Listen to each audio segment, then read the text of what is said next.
không hơi anh yêu.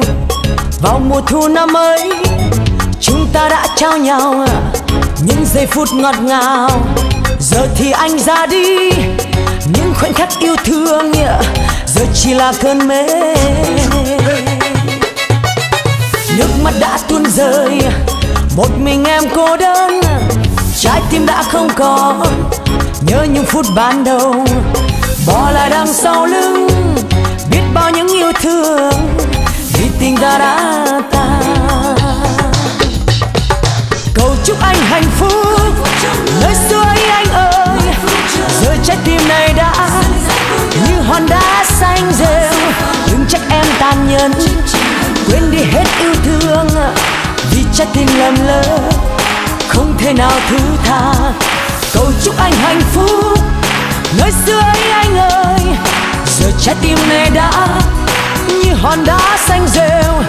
Đừng trách em tàn nhẫn, quên đi hết yêu thương, vì trái tim lầm lỡ không thể nào thứ tha. Yeah.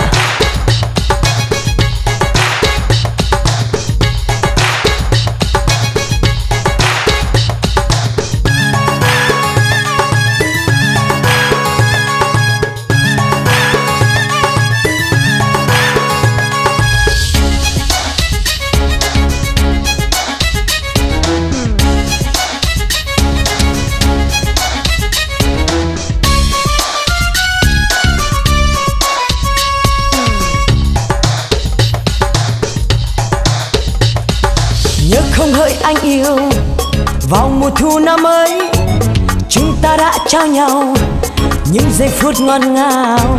Giờ thì anh ra đi, những khoảnh khắc yêu thương giờ chỉ là cơn mê. Nước mắt đã tuôn rơi, một mình em cô đơn, trái tim đã không còn nhớ những phút ban đầu. Bỏ lại đằng sau lưng biết bao những yêu thương, vì tình ta đã tan. Cầu chúc anh hạnh phúc nơi xưa ấy anh ơi. Giờ trái tim này đã như hòn đá xanh rêu. Đừng trách em tàn nhẫn, quên đi hết yêu thương, vì trái tim lầm lỡ không thể nào thứ tha. Cầu chúc anh hạnh phúc nơi xưa ấy anh ơi. Giờ trái tim này đã như hòn đá xanh rêu. Đừng trách em tàn nhẫn, quên đi hết yêu thương, vì trái tim lầm lỡ không thể nào thứ tha. Cầu chúc anh hạnh phúc nơi xưa ấy anh ơi.